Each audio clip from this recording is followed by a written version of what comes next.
Salut à tous, je suis Shona Sombeto et je suis ravi de vous retrouver aujourd'hui pour les boucles de JavaScript. Aujourd'hui, nous allons explorer concernant les variables auto-attribuées et découvrir ensemble ces aspects les plus passionnants. À la fin de cette vidéo, vous serez en mesure de savoir les missions de variables concernant l'auto-attribué.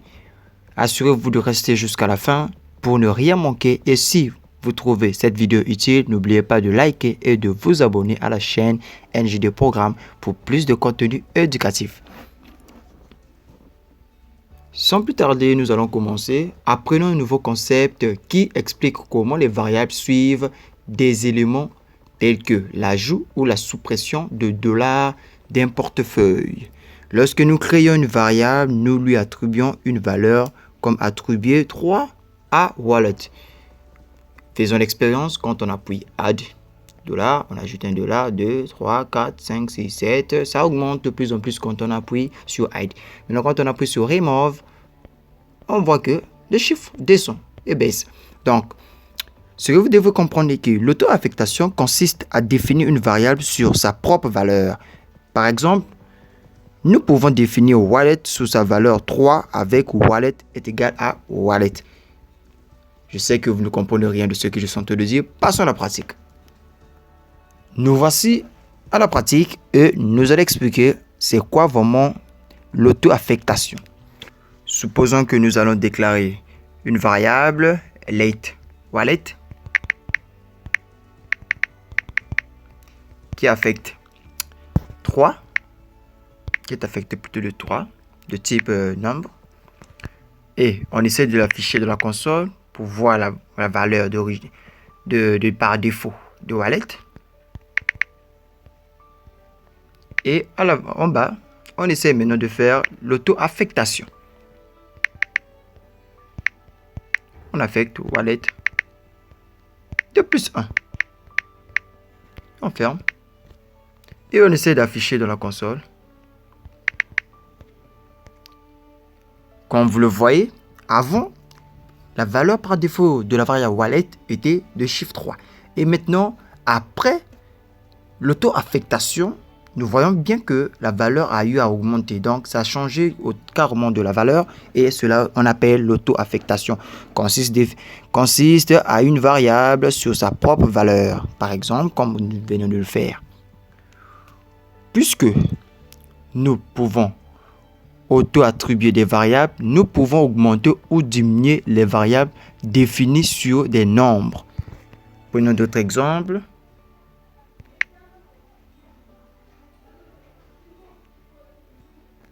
Ok, toujours wallet. On donne pour d'origine par exemple 2 comme nombre. Et on essaye de faire l'augmentation des nombres. Donc, wallet.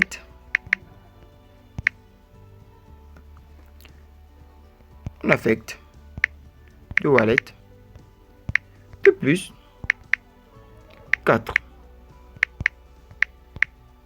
On ferme. Et on affiche de la console wallet. Et en bas, on essaye d'appeler wallet comme variable. Et on affecte de wallet et le -2. Quand on essaye d'afficher maintenant cette fois-ci de la console, nous voyons le résultat. On avait 2 par défaut. Et nous avons eu maintenant la valeur de wallet après 4 qui s'est ajoutée et cela nous donne 6. Et nous avons fait la réduction de -2. Et cela nous donne 4. Donc, vous voyez que l'auto-affectation nous aide à augmenter ou à diminuer les variables définies sur des nombres. Et ils ont d'augmenter wallet avec une chaîne de caractères. Supposons que c'était une chaîne de caractères. Type chaîne de caractères, on donne NJD comme d'origine. Et on essaie d'afficher de la console. Et on appelle wallet. On affecte de wallet lui-même plus l'autre chaîne de caractères. Et nous, on va écrire programme. Et on ferme. On descend. On essaie d'afficher de la console comment cela s'affiche. Le voici. NJD, NJD programme. Donc, par défaut, c'était juste NJD. Et à la fin, nous trouvons directement une chaîne de caractères NJD programme. C'est pareil si on veut encore ajouter d'autres. Par exemple, on appelle encore wallet. Et on affecte wallet. Plus YouTube, par exemple. Et on essaie d'afficher de la console. Le tout.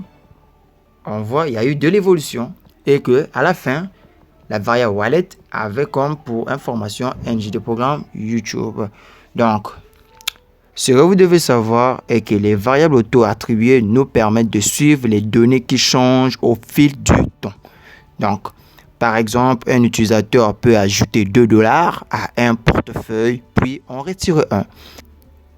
Les variables définies sur des chaînes fonctionnent de la même manière. Nous sommes arrivés au terme de notre cours d'aujourd'hui et qu'on a eu un petit cours.